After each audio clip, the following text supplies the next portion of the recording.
Once again to the God of the universe. Yehovah Sevaot is his name. The God of our fathers, the God of Abraham, the God of Isaac, and the God of Jacob, the one that sustains us our lives and everything that we need to survive, especially his law, that when we do it, we will live by it.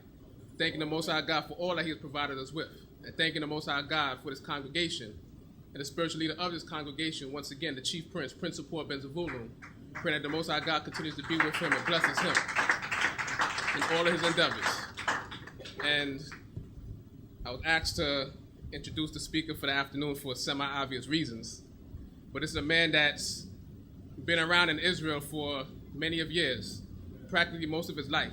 He's born in Ethiopia, and he's known in the community as one that is a wealth of knowledge. As a historian, that's uncompared to because of the information that he has. Even so much that, Chief Uziel heard him speak 2 years ago, and it's been 2 years he's been asking me to get him to speak. So at his request, during that time he was sick and he was in the hospital. We thank the Most High God that he's well now and he's strong and able to come here and speak on this day. And like I say, he's been around for years, even the time of during Rabbi Matthews. He had information, during that time. But he's going to speak about the connection of Israel, because a lot of times we do go into the Tanak and we could identify with ourselves clearly.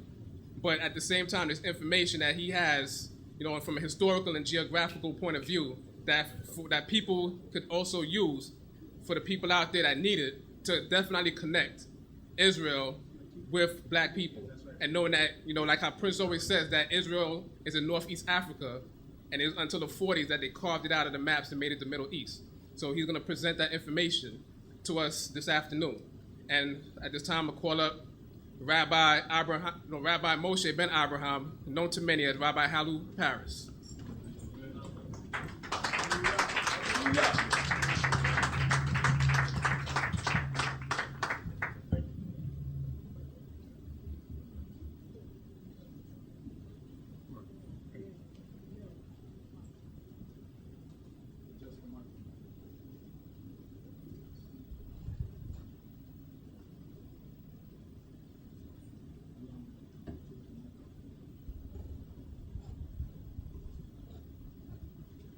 Okay, you can hear me, right?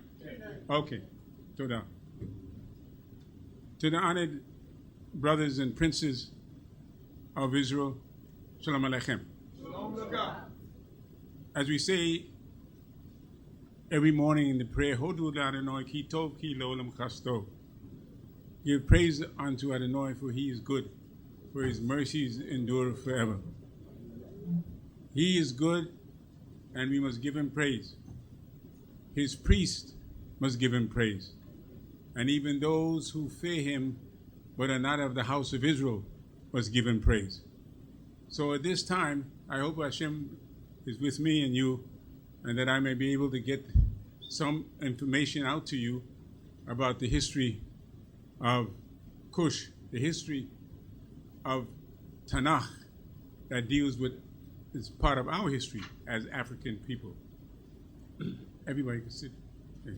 Torah, thank you for this. Let me begin with my own history.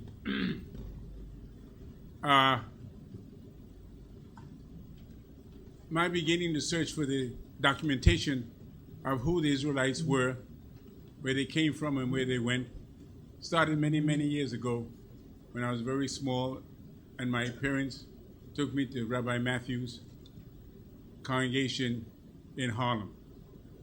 At that time, I didn't realize the vast knowledge that one had to have in order to make it very clear who Israel was and who they are. During the years that I spent in New York and went into schools, and I had Jewish teachers, both in my high school, college, graduate, none of them seemed to have an understanding of the book they call the Bible, the book that they say they're part of. But when one asks the question, who was Solomon and who he married, Sheba, the queen of Sheba, who were they? And most Jews will come to you and say, well, Sheba was Arabian. Solomon was Semitic. That's the code word for white. And I said, well, there's something wrong with that you're saying that Solomon is white, and you could just barely give 50% of the Queen of Sheba as being part of the black world.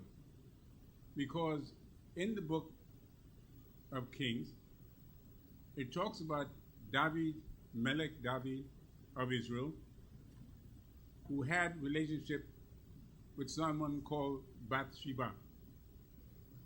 And then in my mind, if the person he married is a Bathsheba, then that means there must be a connection between her and the queen, because they both came from the same place. Which is to say that Solomon couldn't be all that white that you're saying he is. Somewhere along the way, he may be considered a half caste, or whatever term we use today for people who have mixed heritage.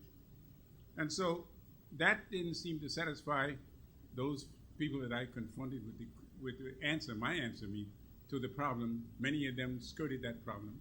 Many of them skirted the problem of Moses, our prophet, who married the Cushite woman. They skirted that. A lot of them didn't want to deal with that. Some of them said that, well, the Cushite means beautiful, but where did her beauty come from? Who is she? Who does she belong to? Nobody seems to know. I grew up in Jewish schools that no one could break it down, or no one wants to break it down. And so I start searching for the answer to not only the Queen of Sheba, not only Zipporah the Cushite, but all the people of the Bible. And I found out that there's not a question of who's black, there's a question of who's white. That's the problem. You got it backwards. You got to turn it around.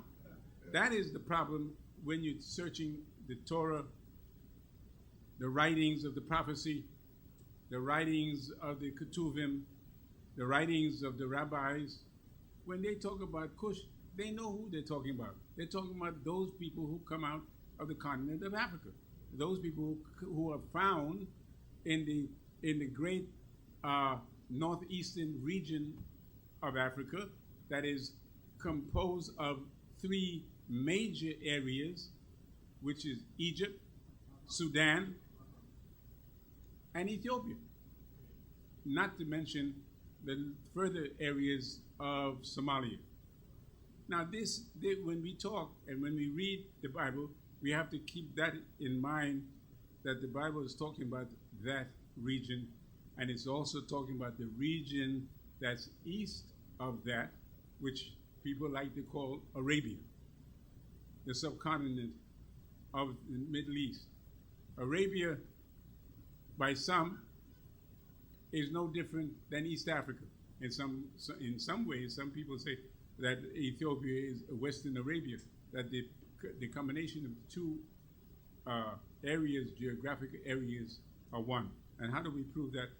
Is that in the history, that is the chronicles of Ethiopian chronicles, as well as in the history of the Yemenites and the Arab world, they mention two kingdoms that coexisted at the same time. One kingdom was called Aksum, and the other kingdom was called Saba, or Sheba. And these kingdoms coexisted 400 years before the Common Era, and existed all the way into another 400 years after the Common Era. And in these two areas that served as one empire, the Ethiopian king ruled both ends of the Arabian Peninsula and the Horn of Africa. In the first century, written in the Talmud, just so that you know that this is only found in the Bible, but it's found in the Talmud. It states the fact that Rabbi Akiba, the great rabbi of the first century of Palestinian Jewry, took a trip to Saba. He took a trip to Saba because there was a great community of Israelites living under the kingdom of Sheba in the first century. So we know that there's this connection between Ethiopia, known as the Tanak. And part of that history is found in the languages of the Horn. That is the language, the Ethiopian language of Aramaic, and furthermore the Assyrian and other languages of the Middle East that contain the history of Israel and the wars of Israel, that contain the wars that Israel had before the Greeks came into Egypt, before the Persians came in and disrupted Palestine, and later on, these very same conquerors, many light to the different parts of the greater Middle East, and that is why you find in Turkey the pictures of Israel being people that are black. And so we not only have the record from the Sabaean period legacy, but we have the record from the Palestinian legacy of the first century that the Jews were in the great temple, Solomon's temple, that they worshiped in, and that they maintain a Bible that speaks of these Israelites and who they were. And God said that I will send you in dispersion because you have done things. And so Israel had to pay the price, and they went into exile. The question is, where did they go? Well, you had 12 to the east. There are people in parts of what we call Central Asia that hold themselves all the way from southern Russia down into Afghanistan and into India. And then the question is, what happened to the other two tribes that eventually went into this diaspora not in the period of 70 AD? What happened to that diaspora? And some of the rabbis said that diaspora, you may find them into the areas of the Nile Valley that it became later on a continuation that existed there before.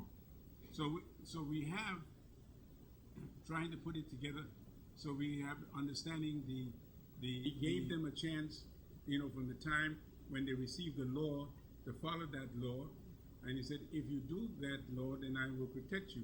And when the time came, the prophets of Israel came about to tell Israel that they, in each period, their diaspora, they lost their will to follow the will of God and worshiping strange gods and doing strange acts, causing them to be dispersed at different times in that period that I just spoke of.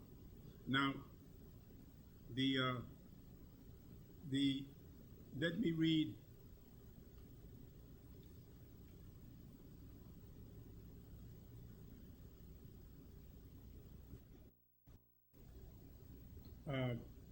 for those of you who want to know the parts of the Tanakh that deal with Kush, that makes it very clear where Kush is.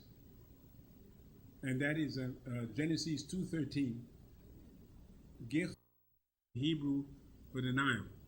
Its waters roared upward on great force, and word being derived, Nagash, to gore, indicating the roar and the headlong rush of the bull as it hurls itself forward to attack Kush. The name is written in anticipation of the future, as the land was not yet inhabited and named. This is in the book of Genesis at the beginning of the creation of the world. In the 10th verse, Punt His children are not mentioned because they all formed one people called by his name. In Genesis 10:7, the sons of Kush, Saba and Havilah, each became the founder of people, but Nimrod did not and is therefore not included in this verse. The Saba is the Saba that we spoke of at the period near Arabia, and Havilah is considered the part that is now below Ethiopia, which covers Uganda and Kenya, that part of Africa. Ashurim and Litsushim in Genesis 25:3. These are the names of the founders of people so called. The Targum, which is the rabbinical text interpreted by the rabbis, interpreted as caravan traders and wicked men, their faces inflamed with wickedness, and connects Lutsushim with the verb natash, to spread out. They were nomads and their tents scattered. In Numbers 12:1, the Cushite woman, a woman of Ethiopian origin, their complaint was that he had married an Ethiopian woman. Legend tells that Moses married the queen of Sheba and reigned over the country for 40 years. Now, this legend comes from an ancient rabbinic Targum, which is an interpretation that Moses, when he went up, remember Moses had 2 children, and in the Tanak, the children disappeared. They never mentioned. People said, well, why they wasn't mentioned is because they went south.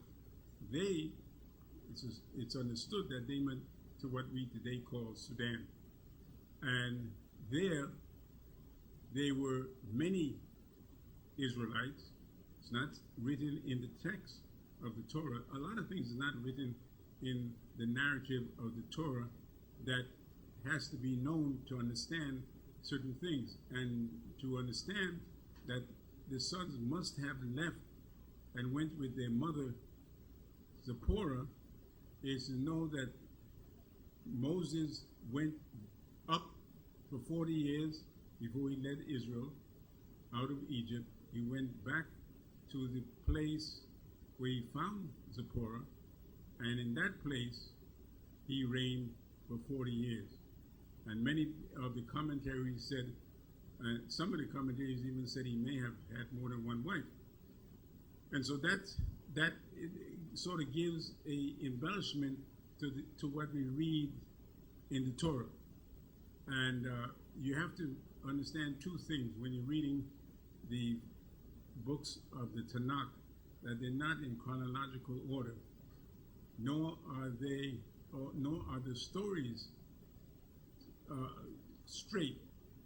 That many of the stories are found not in sync with what we call a chronological order. And so one has to be careful to understand what they're reading. The Numbers 12:1 says, the Cushite woman, a woman of Ethiopian origin, their complaint was that he had married an Ethiopian woman. Legend tells that Moses married over that country 40 years. That's part of the legend.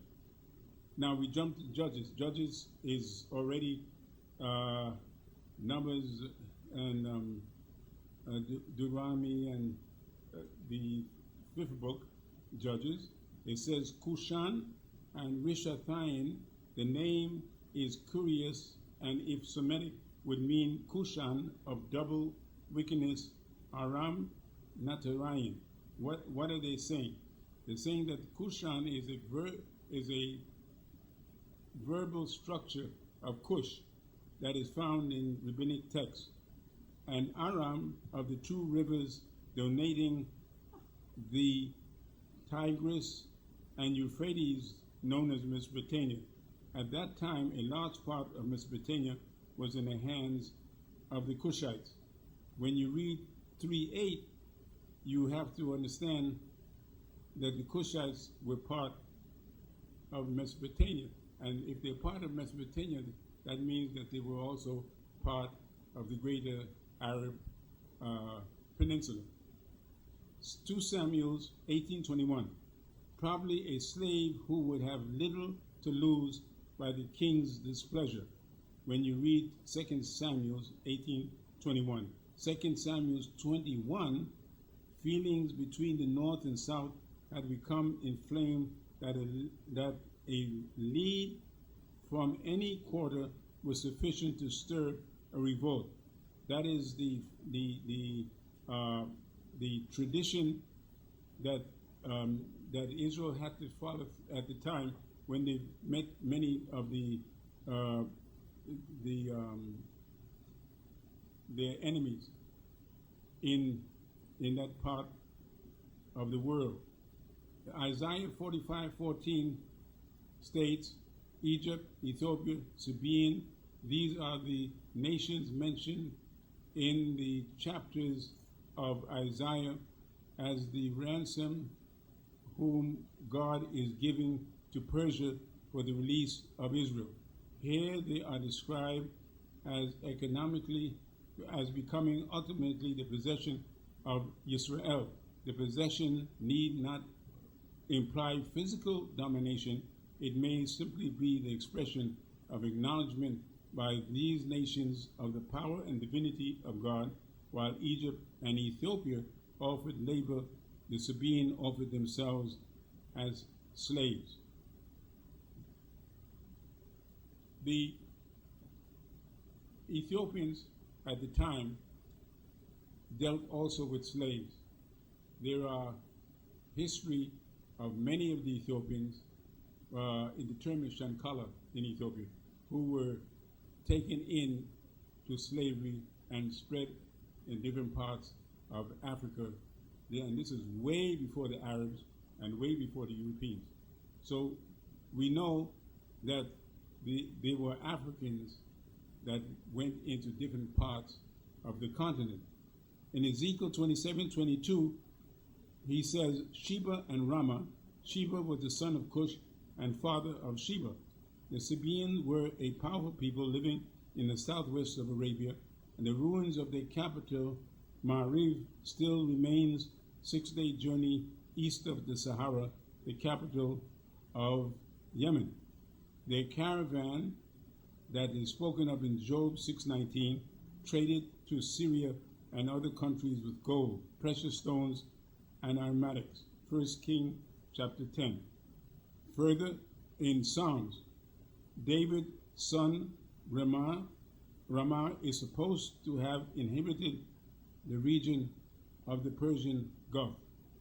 So we see that the Ethiopian, from the time of Nebuchadnezzar to the time of the Persian domination of the area, had soldiers in all parts of the greater Middle East. Some time ago, archaeologists found the symbols of the soldiers of Kush that were buried in the ground in parts of Eretz Yisrael. Those terracotta that was found proved that Kush was black, and it proved that if it wasn't for them, Jerusalem would not have been freed in the time of Hezekiah. The Kush became a very important part of the rescue of Jerusalem. A sword, Ezekiel 34:5. Remember, Ezekiel is the prophet that prayed unto Hashem, that had great visions. We just finished reading one of the chapters in the time of Shavuot, of the great vision of the dry bones that God was going to awake. And Ezekiel was his prophet that said, that projected what would be when Israel awakes and where they would go. And so part of Ezekiel continues the story of Kush. A word A sword and attack of Babylon is meant conclusion shall be to Ethiopia.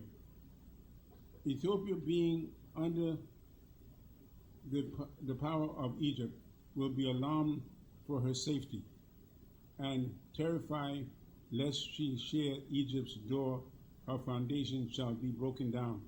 The reference is to the allies and mercenaries upon whom Egypt relied for military strength. The 5th verse, Ethiopia or Kush, like Egypt, is the son of Ham. There was not only a blood relationship between them, but also a close political connection in Put and Lud. And these are the citations of the parts in the book of Genesis. Ezekiel 39, in that day defines as the day of Egypt's downfall, shall messengers go forth before me. It is my will, on my orders, in ships the rivers of Ethiopia are mentioned in Isaiah 17:7, and they were used by the messengers to reach different parts of the country. Ezekiel 34:30 says, after men, when Israel acknowledged God, then he treats him as human being and not as an animal, although he is designated sheep. In Ezekiel 38:5, Persia mentioned here for the first time in the Bible, attacked by the might and wealth of Tyre. Her mercenaries came from distant land, such as Persia and Lud and Put. Ezekiel 11:43, treasurers lit hidden things at his step, either joined his army or placing themselves at his beck and call. Now,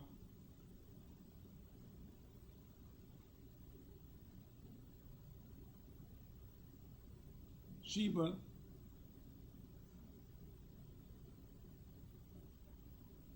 let me go back a little.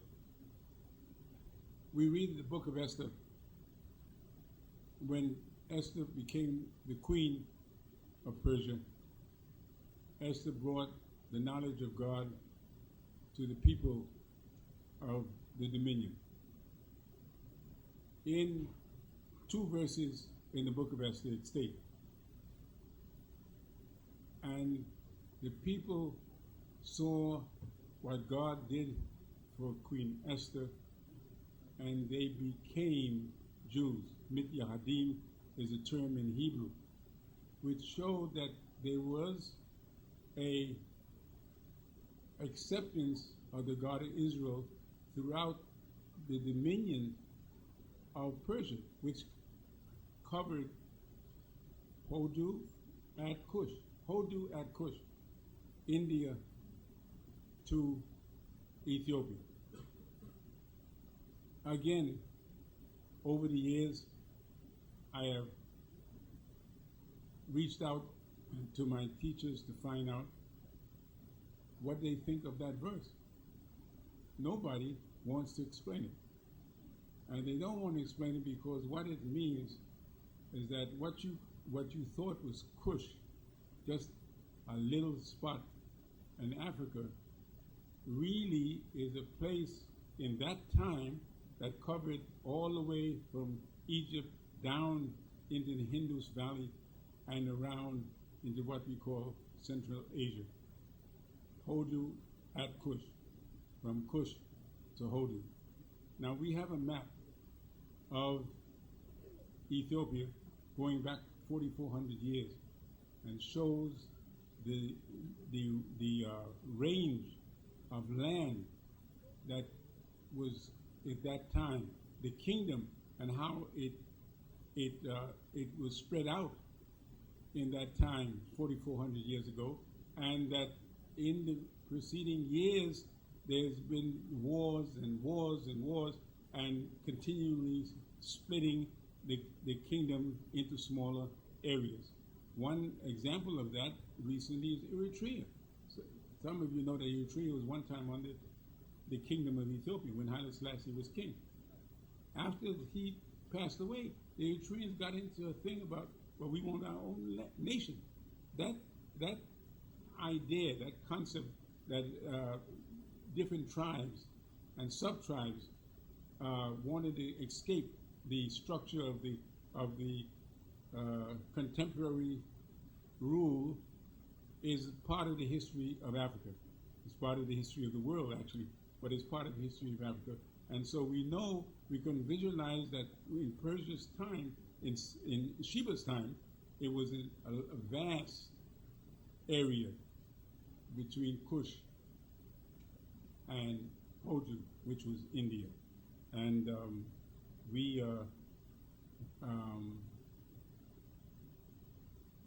recently have been bringing this up at different conferences, trying to piece the history together of the time of Ezekiel, trying to learn just where Israel was in the time of Ezekiel.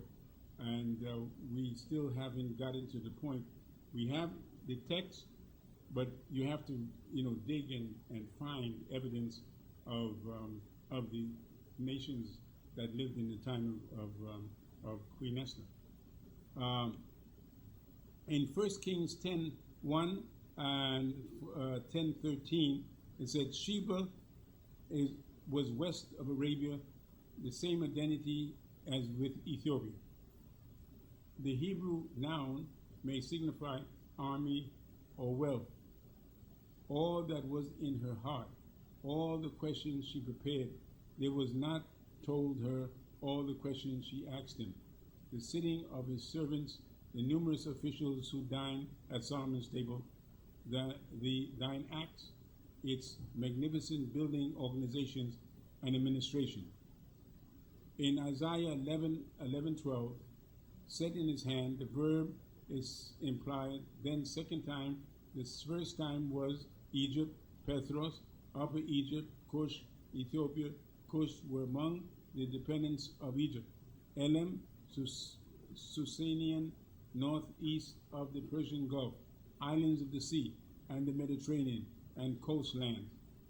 In Isaiah 18:1, the bussings of wings, Jewish experts refer to the allies of Gog and Magog, Persia, Kush, and Put, whose countries are warm and whose birds assemble, thus shading the country with wings. That sent ambassadors to the sea, the king of the land, and another side of the river. Of Ethiopia will send ambassadors by the way of the sea, and vessels of papyrus. Ambassador from Ethiopia to Jerusalem would come down the Nile in light and swift scuffs built on the leaves of the papyrus. In Isaiah 20:2-3, this verse explains the symbolism of the prophet's action. He shall go into this for 3 years. That proves that Tartan took Ashkad 3 years prior to the exile of Ethiopia and Egypt. Buttocks uncovered for the price of this indignity to the shame of Egypt, the nakedness of Egypt, its exposure to humiliation. And they, the people of Judah, on witnessing this tragic plight of their neighbors upon whom they had relied for protection against Assyria. Tanak, king of Ethiopia, his accession is said to have taken place in the year 704 BC, 1 year after that of Sennacherib to the throne of Assyria. His rule extended later over all the Nile countries, and he commanded and he continued to occupy and undermine the power of Assyria by enacting its vessels to rebellion. Tanak, who was a king of Egypt in the 25th dynasty. For many years, the Europeans used to teach, we had the impression that Egyptians didn't belong to Africa, or that the Egyptian kings and queens were European. or they were Greek or whatever, and that there was no evidence of the existence of Egyptian kings being black. Well, Hashem opened the way. He found the 25th dynasty buried into the hills, into the pyramids, and there was no question of the fact that they were black. The question of a black pharaoh ceased to be a question. The evidence had arisen itself. And that is why I brought this up, because there's many things that need more and more evidence, but it's coming. Those of us who continue to read, one of the things that I wanted to wanted you to share, I wanted to share with you, was a book written by Michael Wood, who's a Britisher, who is very sensitive to the world that I'm talking about, that world of Ethiopia and Arabia, and he has a lot to say. Some of you may have seen him on TV, called Heroes and Myths and Heroes. Had a lot to say about the period of not only the period of Sheba, but also about the history of Africa and Arabia. And if I have a chance, I may receive a book this week that gives a startling interpretation to the history of the Bible, which the Lebanese historian said that basically the Bible was written in parts of Ethiopia and in parts of Arabia, and that the evidence has not surfaced to substantiate this theory, because the King Saud of Saudi Arabia refused to have anthropologists come into his country and start digging. You know, the politicians don't want people to be digging. They may find things that they want to be found, and so they got they turned off the Arab themselves turned off their brothers, archaeologists, from finding things that would enlighten us and make the Bible even more stronger than it is. Now we have the problem, while I'm at it, we have the problem in Israel with the Ashkenazi. The white Jews have that same problem with allowing people to dig and find things because they don't want certain things to be exposed. And they control, it is a point of controlling things that we don't have the power to stop. The Dead Sea Scrolls was found 50 years ago. It took 50 years for it to come about, for it to come out. The question is, we're not too sure if the translation of the Dead Sea Scrolls is proper, that there were a lot of things that are hidden. And that in time will come out. But you have this political problem in the world, particularly in the Middle East, where you're finding things and it becomes a bone of contention on who was the person who made these things available, or who built, or who was there, and who wasn't there. So it's a problem that continues to exist that we have to deal with. But if you trust me, the Michael Woods really did a good job. I mean, for a Britisher, he's very, very pro-African in many ways. He's very pro-African, and he brings a lot of things, and he shows the fact that Sheba was on both sides. Sheba and her kingdom was not only in Arabia but in Ethiopia, and he's done a lot. So if you are able to pick up that book, that would open up a lot of knowledge on this subject of the Bible and the African presence in the Bible. So we have in Isaiah 43:3, waters, rivers, fire and flame, metaphors for perilous situations and conditions. Israel's history proves this to be only too true. Egypt, for thee, the liberation of Israel from bondage by Cyrus when he captured it, and the conquest of Egypt and Sheba by his sons Cambyses are described by the prophets as independent and predestined events. Persia is compensated for the loss of the Israelite captured by its conquest of 3 African people: Saba in the north of Ethiopia between the White Nile and the Blue Nile.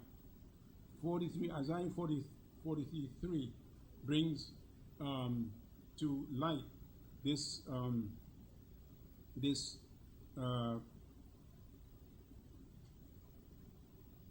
continuous struggle that Israel has with the people in the region. And Egypt and Saba and Ethiopia were 3 nations that were very close in contact for many, many, many years. And that has not changed even to our time. Now let me give you an example. This is getting off the biblical side, but let me talk about a little about what's going on in Israel with the descendants of the people that come from Arabia and from Ethiopia. Recently, there was a book written by a Yemenite lady who is not particularly a scholar, but she lives in Israel, and she has made it her point to chastise the white establishment in Israel. And she said, we look like the enemy.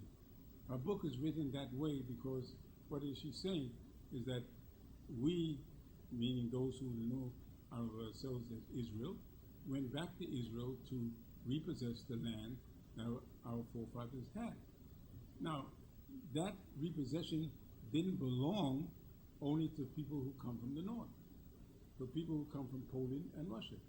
But there are people in the thousands who come from Central Asia, who come from India, who come from Yemen, who come from Africa, who has gone to Israel to return because they know that they are part of the children of Israel.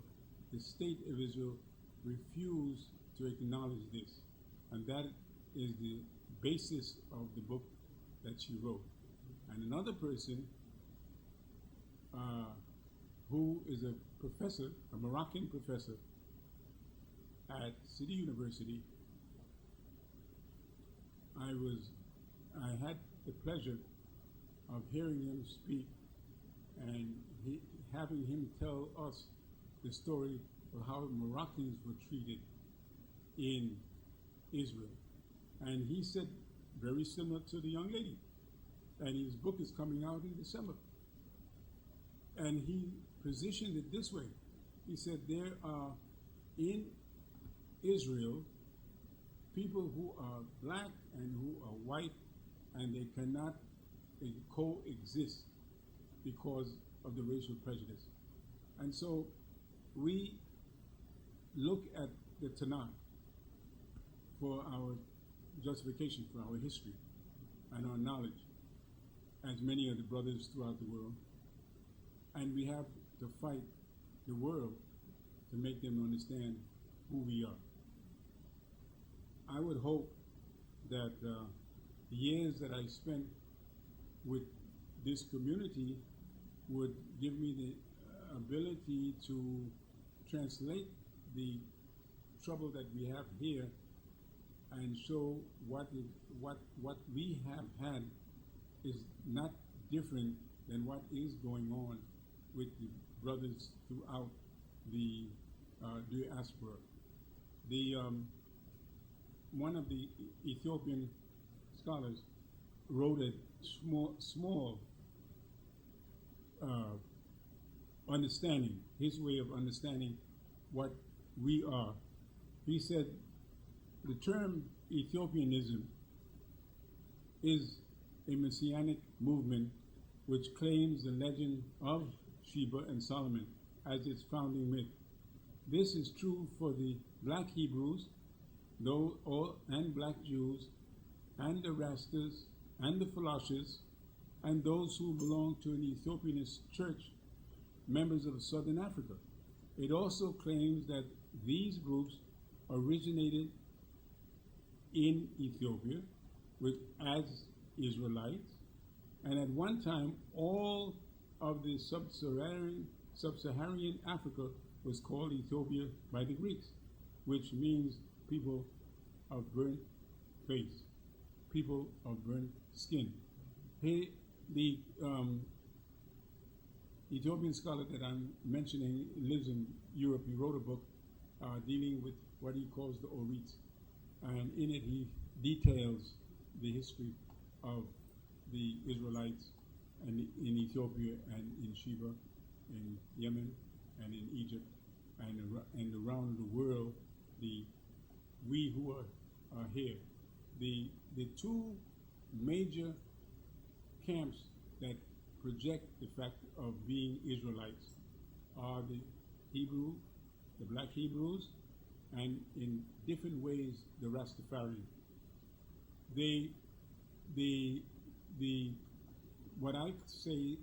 What I call God's awakening of one's heritage comes in different ways, and the Hebrew community that has existed here for over 100 years, we can probably Rabbi Shalom will go into it in more depth, because he's writing a thesis, a doctoral thesis on the Hebrew Israelite community, and he will go into it in the different aspects. But what I visualize, coming from Ethiopia, what I visualize is that there is no difference between our end of the Hebrew and the Rasta end of the Hebrew, although the religions are different. The concept of God or the Son of God is different. There is a understanding that there's a heritage of Hebrewism within the people in the New World, and that is to be found in Africa. Those of you who know that Rabbi Funye and the community that we deal with in Uganda, Rabbi Gershom, who is a Ugandan rabbi, have been for the last 10 years involved with outreaching to the Hebrew communities of Africa, of which we're part of. In Nigeria, you have the Igbos, and in Cameroon, you have Igbos, and in Ghana, you have those who are part of the Hebrew community, and then in the eastern part of Africa, you have those that are in Uganda, and you have those that are in parts of Zimbabwe, and you have those that's in part in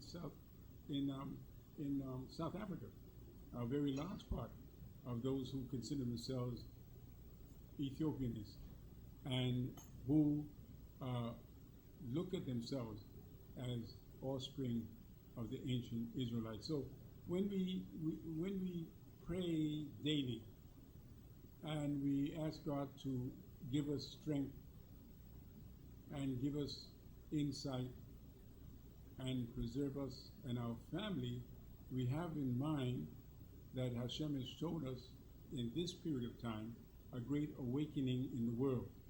In our world, there's a great awakening, and there is a coming together of Israel, both in the continent and in the diaspora.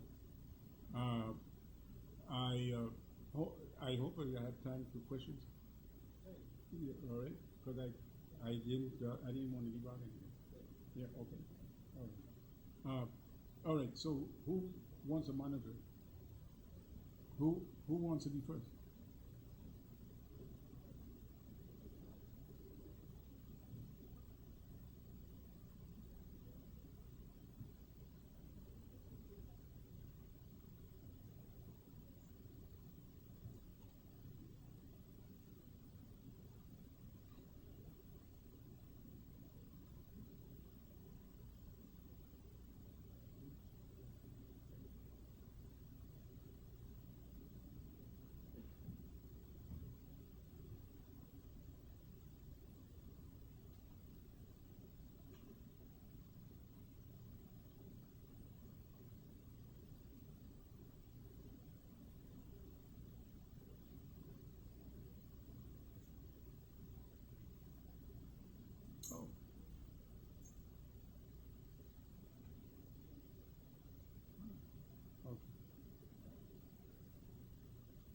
over now?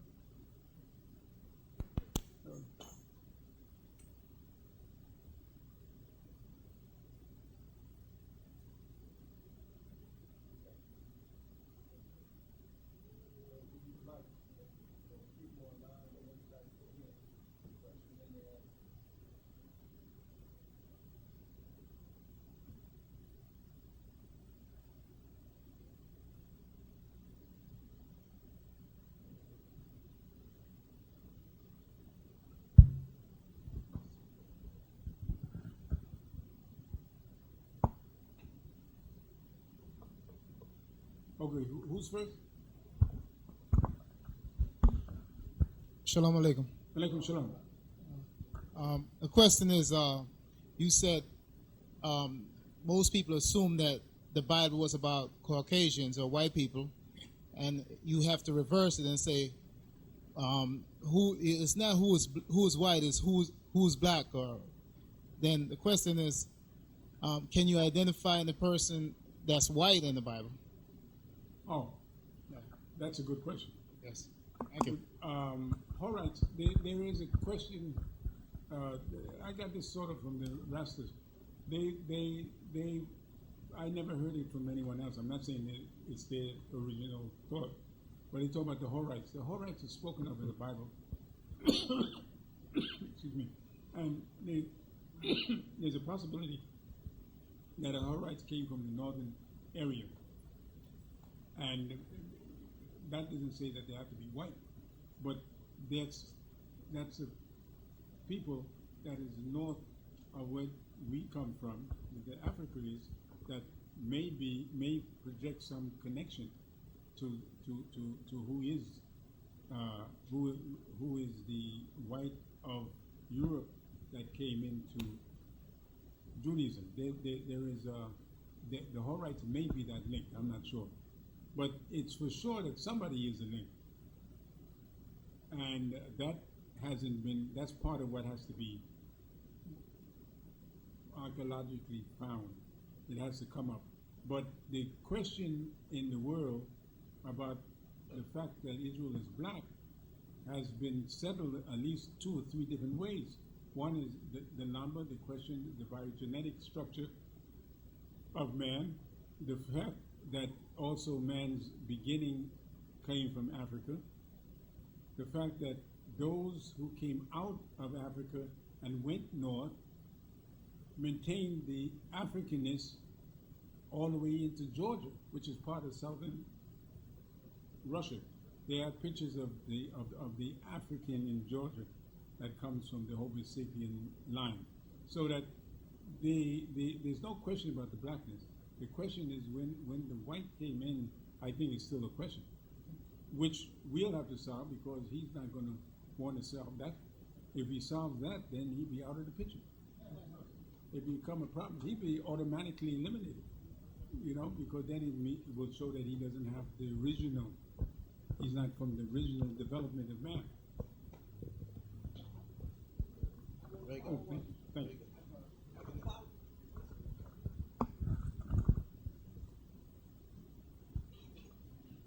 Shabbat Shalom, Rabbi. Shabbat Shalom. As a follow-up to this brother's question, I want to ask about the Khazars. What is to be said about the Khazars? And is there a link between them and our way of life? All right. My reading, many years ago when the person who wrote the book on the Khazari, that his hypothesis was the fact that European Jewry, he was trying to say that the European Jewry isn't really of Karaite origin. Now, the fact of the matter is that in the part of Russia where the Karaites exist, and by the way, just recently some anthropologists found parts of the Khazar kingdom in Russia that is still there. Evidence of the Khazar, that the Khazars were a people in that area.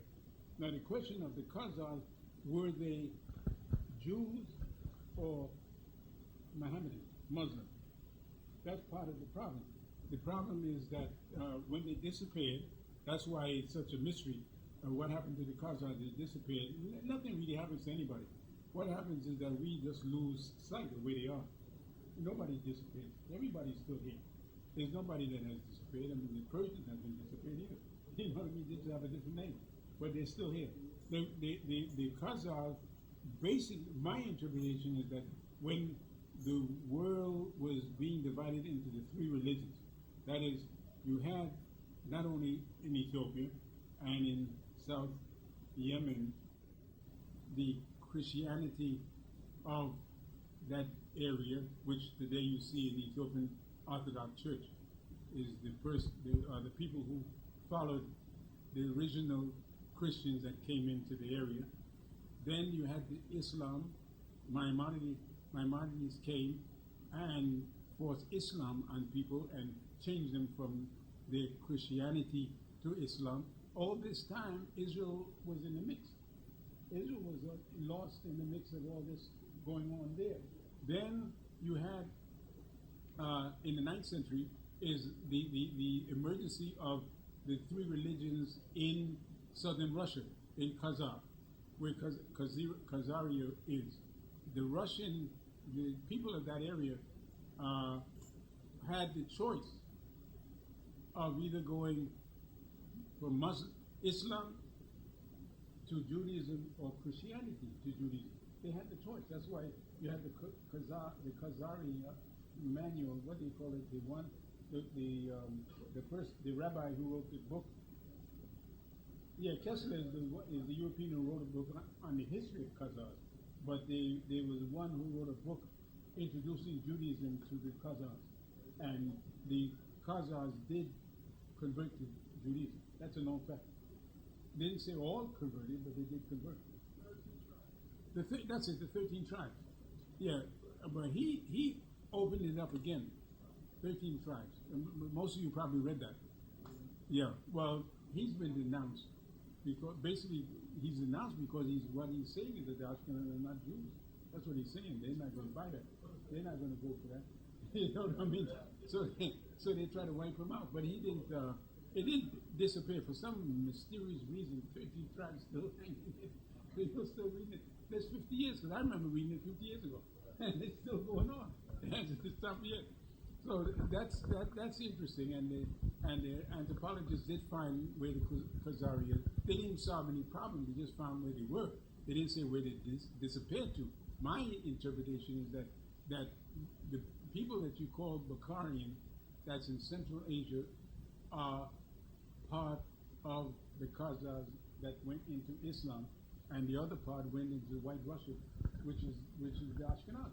The people that somebody said came into the Ashkenaz, the Khazar, parts of the Khazar became Jewish.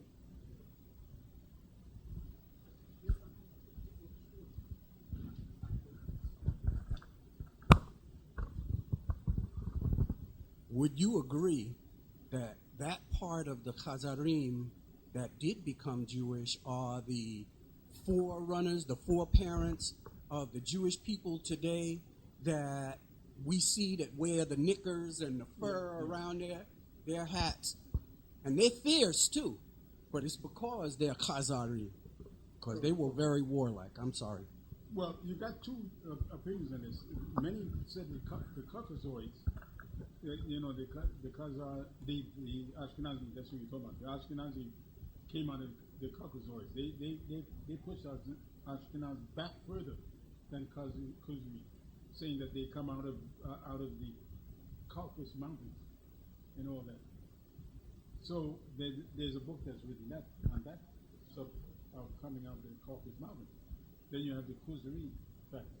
Now recently, the DNA, talking about the geneticists, have been checking out the Jewish problem.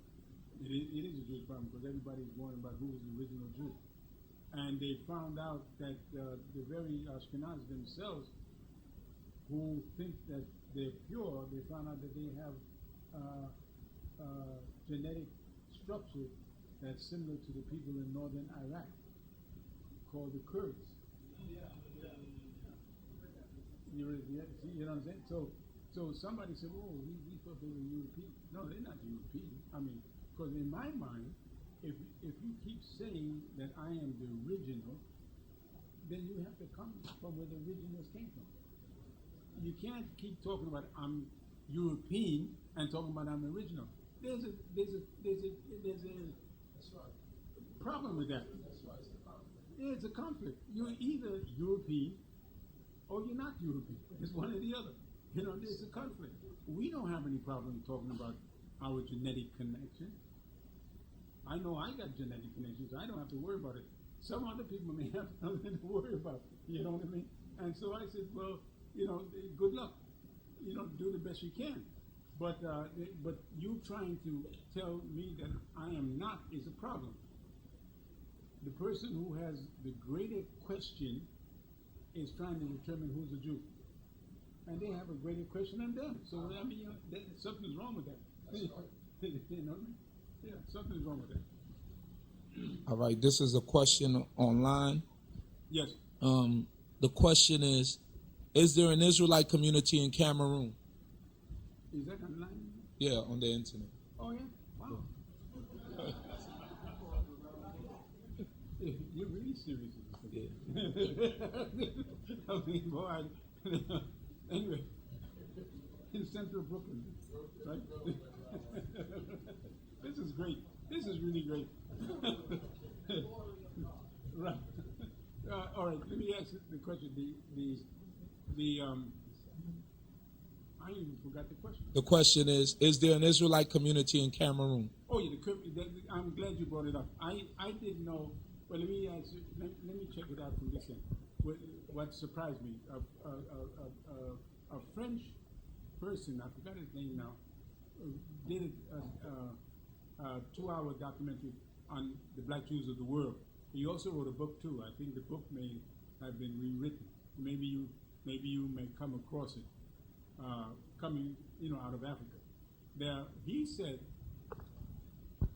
that in France, the reform movement, which just recently ordained a black Jewish sister this month, he said that the reform movement in Paris had black Jews in the school.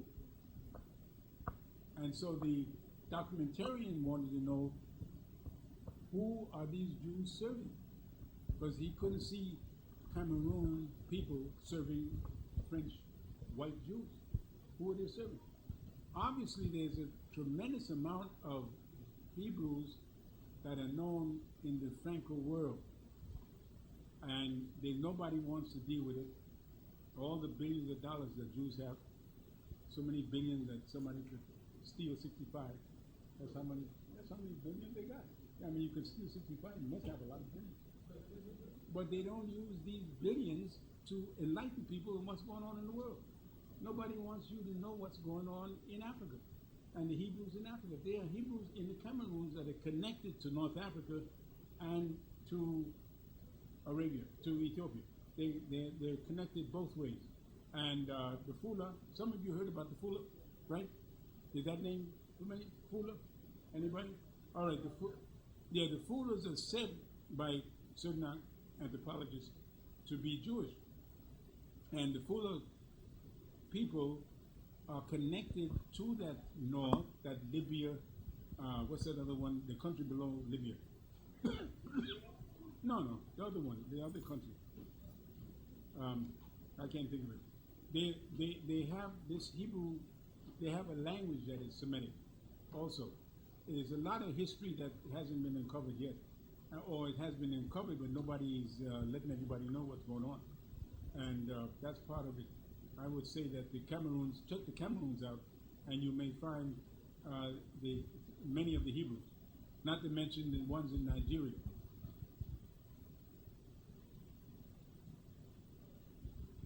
Shabbat Shalom.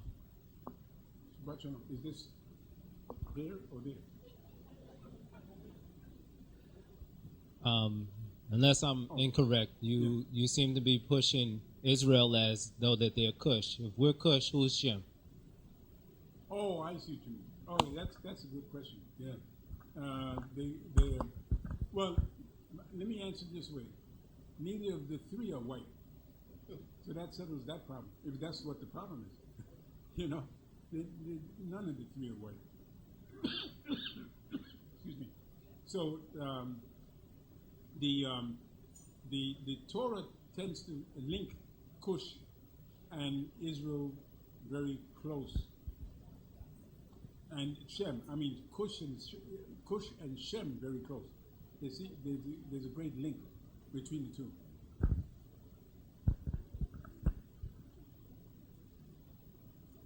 Yes, sister. I think I saw a sister. No.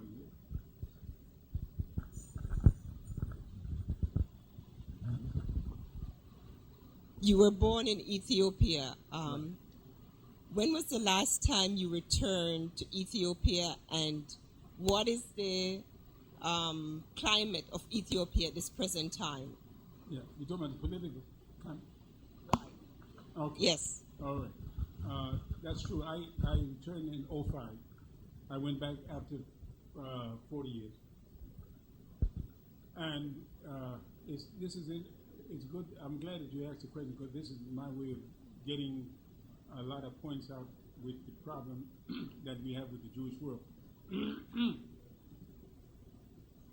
My friend, Monica Wiggin Ephraim, came with me, and we went to a conference that I was at to deliver a paper on the history of black Jewry, to a conference that was run by Christian scholars and Christians who often go to Africa to do work, missionaries, that's the word, doing missionary work. Now I wasn't there a very long time, but I was there long enough to see two communities, not one, but two. And the better Yisrael that you know and heard of, spoken of, one time called Falasha, they have a problem coming to Israel. And the problem they have is that the Israelis really don't want any more Ethiopian Jews. And to tell the truth, who they have they don't want. So they don't want to add more to who they don't want. Now, it's a serious problem. They don't want to come out blatantly, because the papers will pick it up and they say that the Jews are racist. And they have the hang up about people spying around. So when they saw me come into Addis Ababa, and I went to the temple that was the last temple that was active, one of the Zionists, who I knew, he's a rabbi, or actually a rabbi, came to cause my delivery to be stopped. I was going to deliver the good news that all y'all is on the list to go to Israel, because I went to a conference here in New York where the rabbi, who I knew for 40 years, said to everybody, we have the list of 16,000 Ethiopians, and these 16,000 are the ones who will go. After them, it's closed out. And what happened is that the 16,000 didn't go. They were closed out. You see, that's because you deal with the Zionists. The Zionists, very tricky people. You know what I mean? You got to be careful. So here, I got a witness to this. I went to the synagogue, went through prayers, I went through question and answer. He was there to stop me from telling everybody they're going to Israel, because he said, no, we tore up the paper, the thing that the government signed on and said that these are kosher 16,000. We tore it up. We got to start all over again for another 2, 3, 4 years, checking everybody out again. So he told them that, and that gave a cloud to the community, because they want to know when they're going to get to Israel, because they have their family in Israel. Meanwhile, I didn't go 2 years later.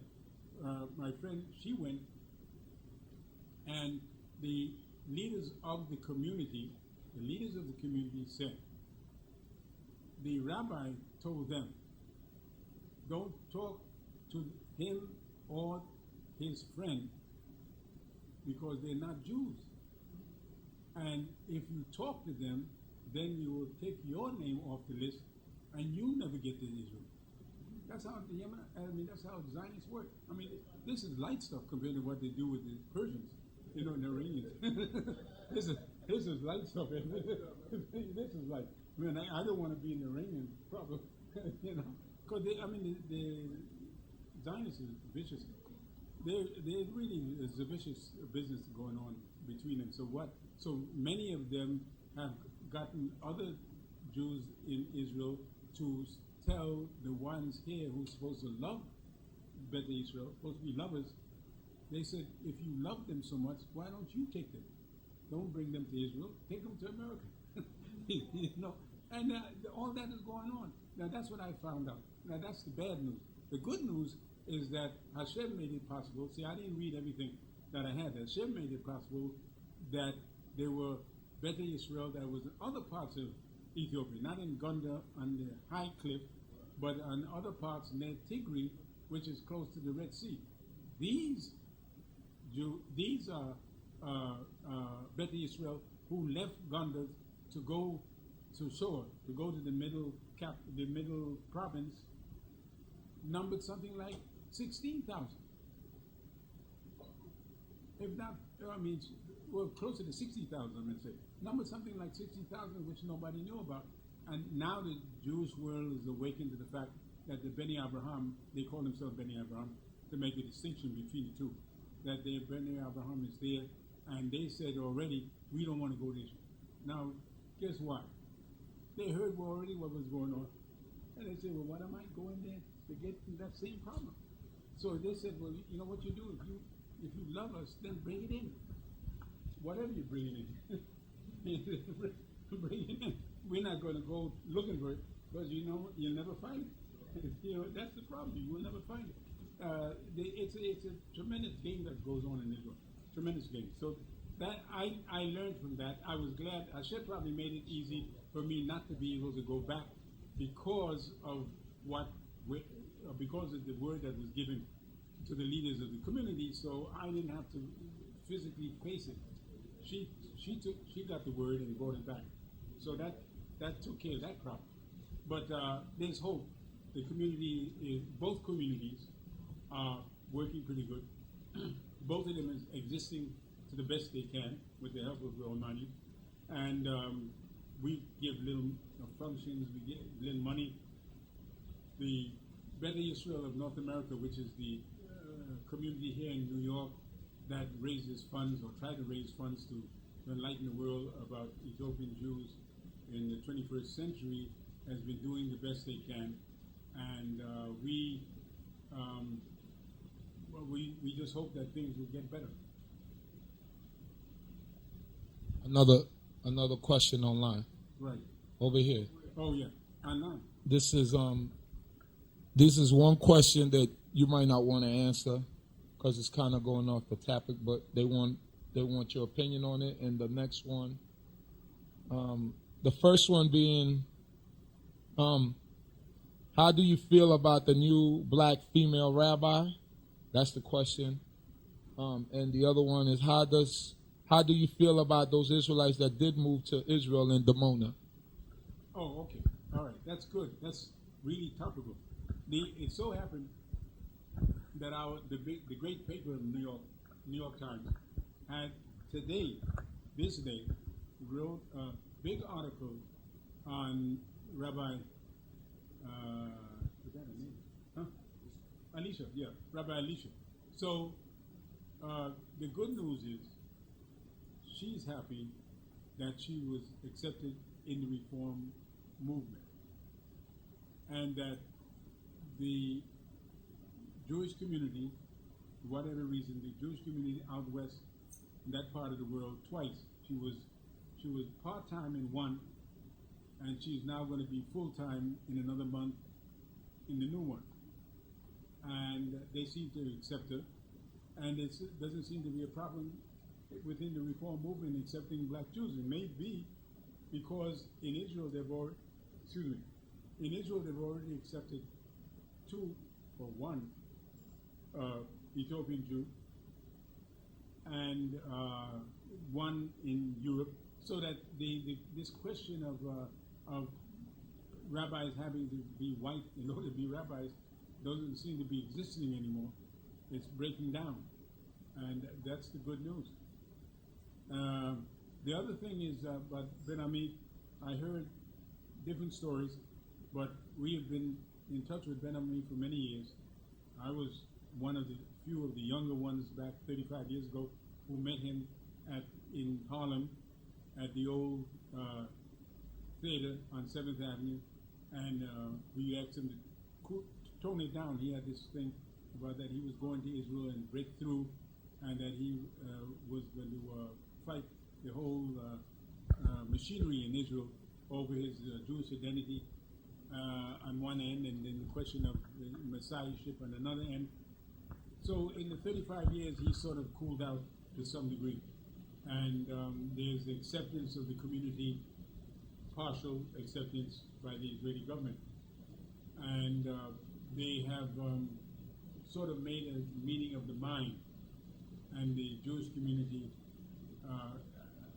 the political community accepts him. I don't know if the Jewish community accepts him, but the political community accepts him. And it can't be but so much of the acceptance if the Iraqi Jew and the Moroccan Jews are writing books now and saying that things are getting worse. So it's clear that it's a mixed bag. You have certain pockets of Israel that are positive and other pockets that are not. It's one of those kind of things. All right? Yeah. No, the question was, how do you feel about the new female rabbi? Oh, I feel all right. I thought I said that. I mean, I thought I gave the understanding that I have no problem. I didn't say it directly, but I mean, I know her. I met her twice in California. So the follow-up question to that is, isn't the word rabbi a term that's left for males only? So how can a female be a rabbi? No, no, that's not true. We know from history that in the Sephardic world, now I should make this clear while I'm talking about answering your question. There are two Judaism. There's no other way of saying it. There's a Judaism that is European, and there's a Judaism that's Oriental. And that's why you have two chief rabbis. An Ashkenazi and a Sephardi. That's right. That's just that simple. Which means that there are two ways of looking at tradition.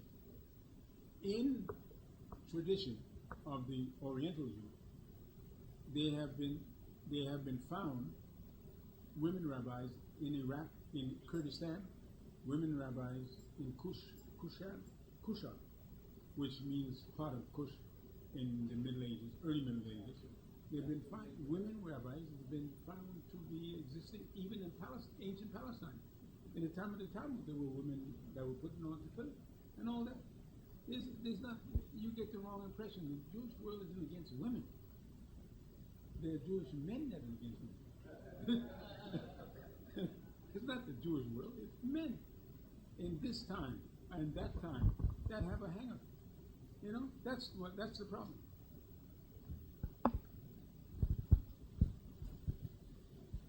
I don't need a mic, but I will use it, hold it in my hand anyway. For 40 years. But as you were talking about the rabbis and whether rabbis were being accepted or whether they were recognized, as you know, President Obama's wife,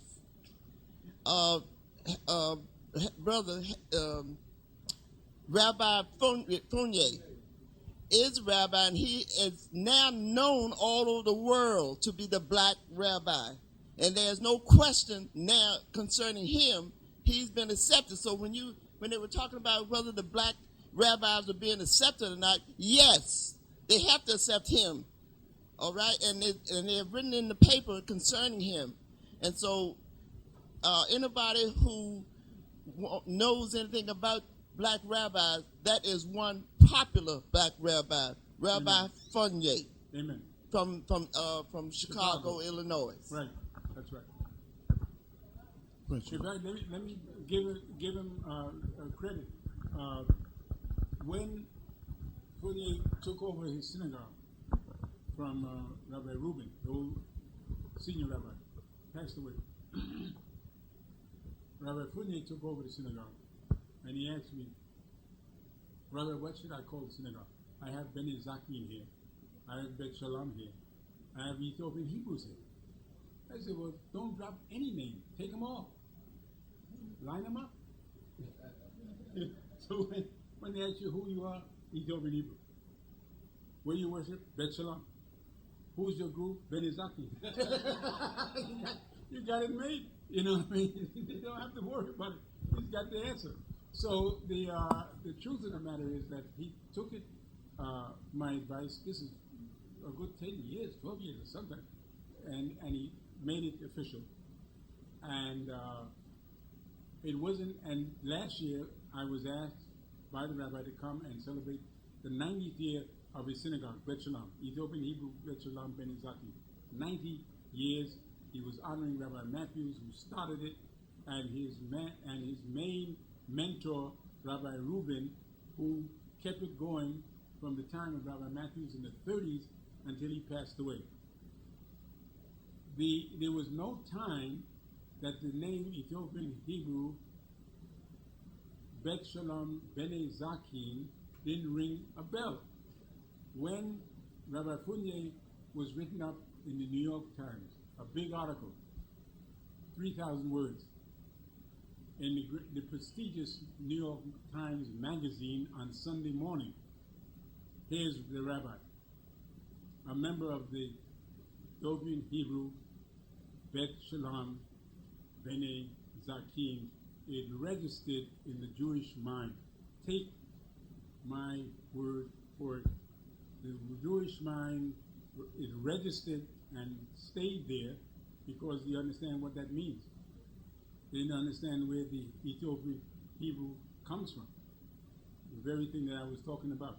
And it isn't, and there are people pursuing him out west, trying to check out who's he dealing with and who's he doing this and that and the other, negative forces within the Jewish world. So he's not worried about it. Hashem is with him and his wife, and they're very close. And he's with the president, and he's very close, And that's the protection. He has protection. All right, Shalom, Rabbi. In all respects, I have like a difference assessments of the situation of Beit Shalom Bnei Zakin Ethiopian Hebrew congregation. Then a lot of the brothers just from Bnei Zakin, guys I grew up with, and they formulated after the leader of Bnei Zakin was funeralized some years ago, and he was working with Rabbi Fournier at the time before he got into the first building.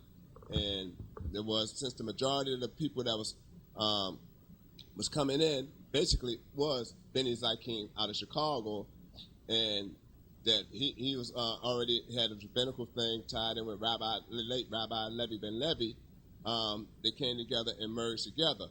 And since from what I understand from Prince Daniel, brother there, Chief Shema, who was uncle of the late Chief Simeon, Prince Yehuda, those brothers, the main guys there, and other brothers from Bnei Zakin at the time, and the late sister Kadasa and all of them, they joined together because Rabbi Fournier place was, when I went down there, only had his immediate family. He basically didn't have anybody else in there, and they got together and they formulated Beit Shalom Bnei Zakin Ethiopian Hebrew congregation. Since he was the one with the legitimized rabbinical area papers from Rabbi Levi ben Levi, and he was able to get into certain doors at the time. I just had a different slight, and it kept the term Ethiopia because, one, from what I understand, and I'm sure you're aware that the late Rabbi Matthews was basically recognized by the late Haile Selassie as being legitimized, and so that's why they kept the term Ethiopian Hebrew congregation, and then also the concept of Ethiopian that was conquered by any European nation, so to speak. But I'm just saying, this is the difference of historical data that I've been, involved with, and dealing with the late Rabbi. Rabbi Fournier in relationship to Obama. I know that Michelle and Rabbi Paris's wife are first cousins. Amen. And that's where the relationship goes and stops. And stops.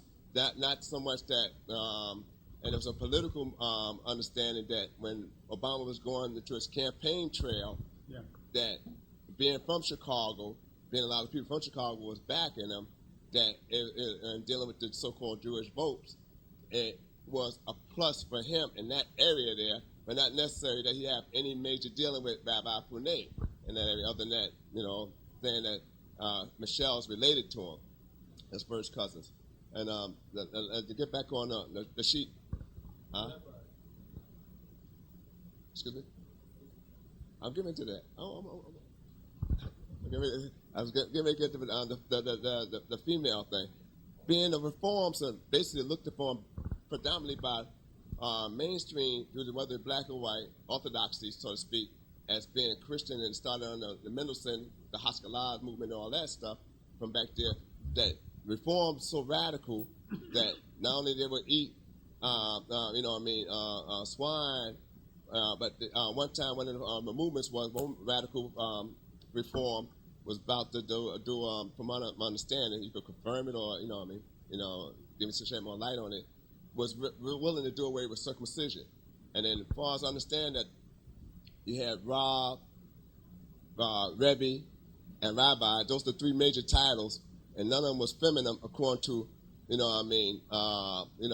teachings. Even the word moray, there was no such thing as a moras, basically of Eastern people and Eastern culture.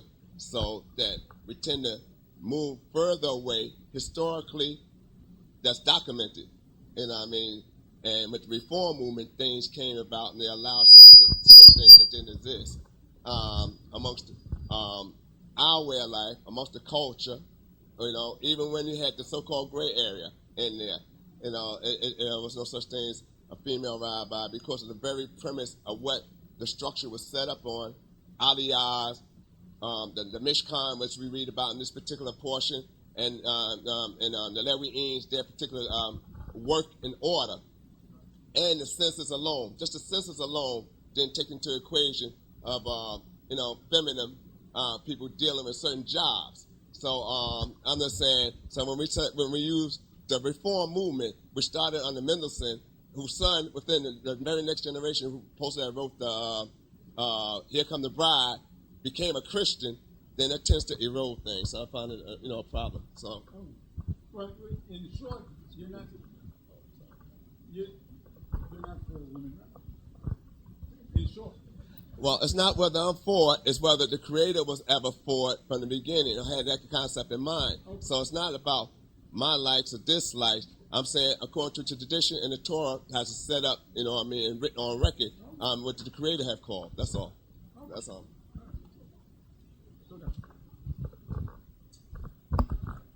Do you have anybody else?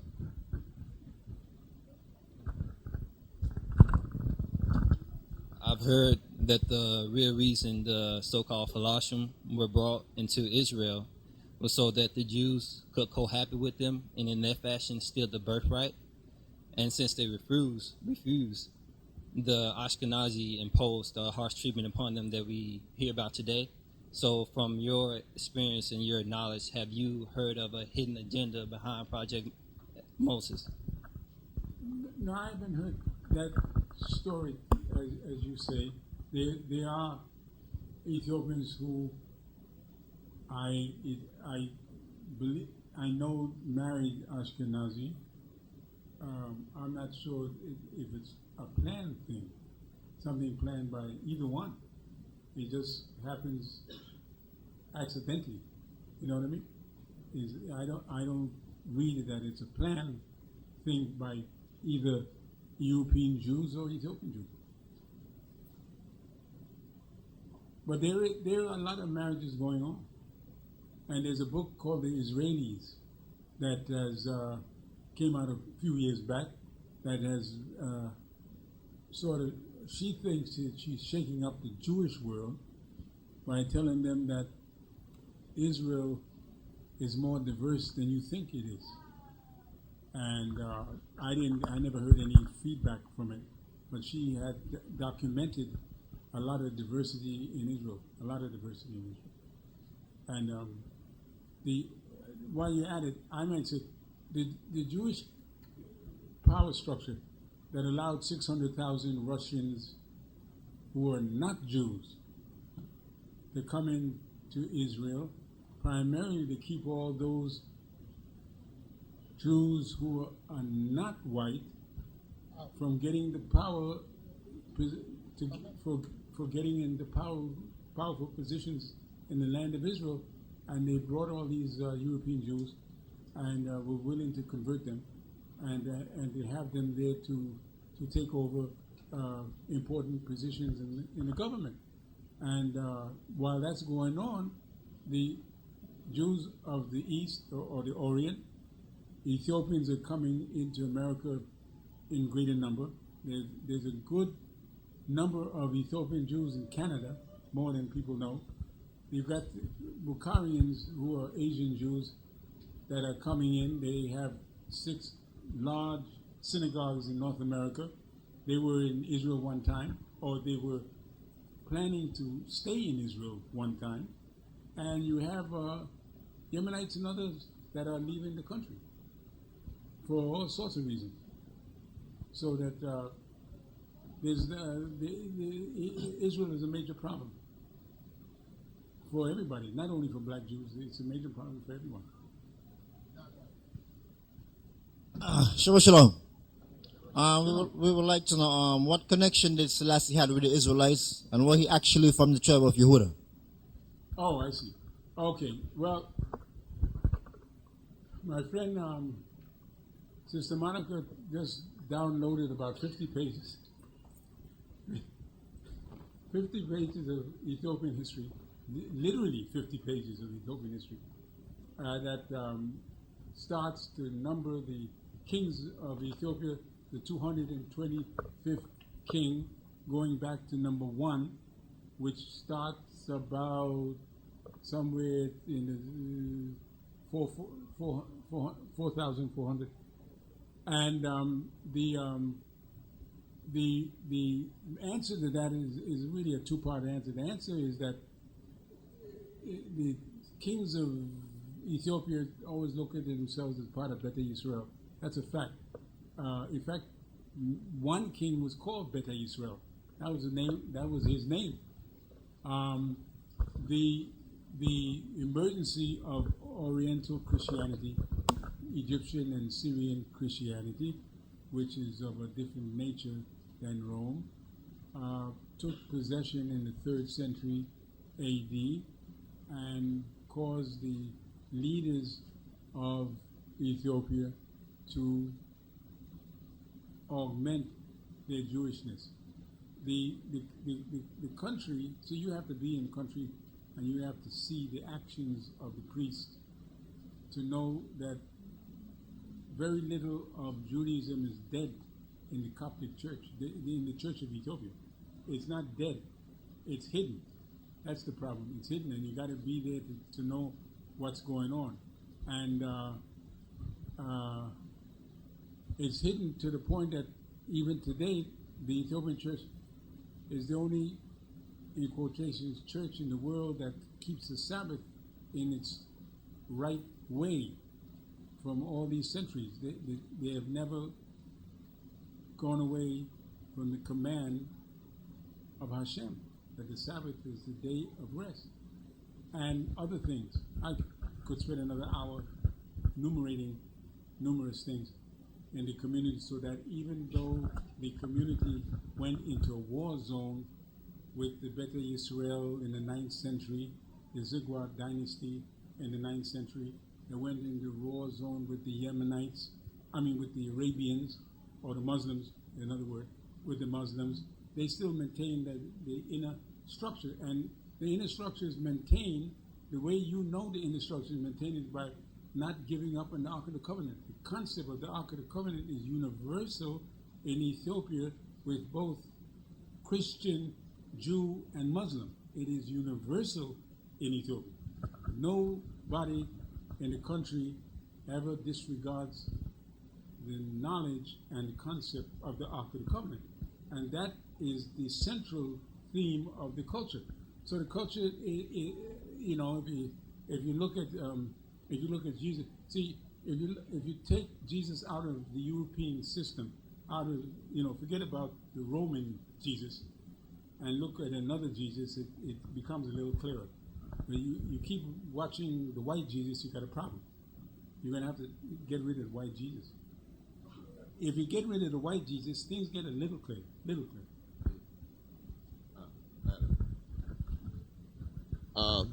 It's right here. Right.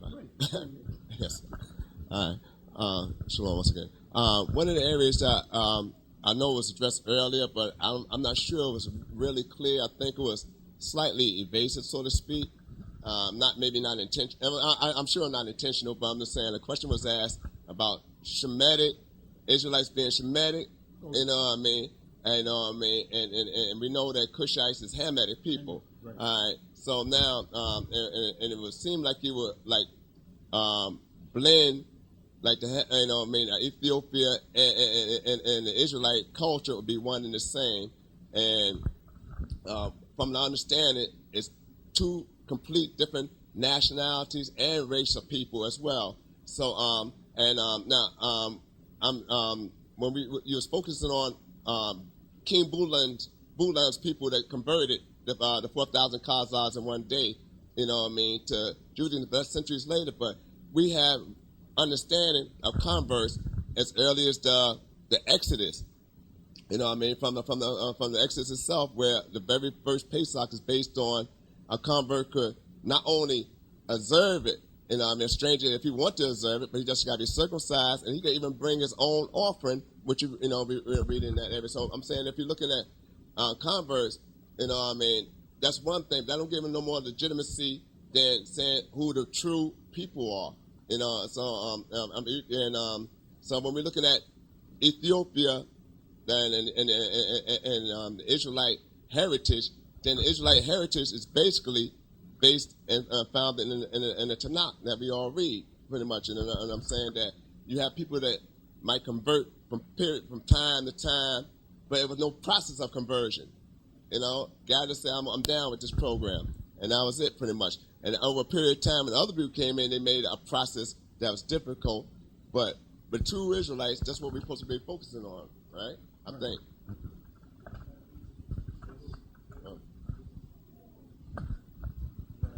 We're going to end it out right now, because Prince is going to come up for closing remarks. Oh.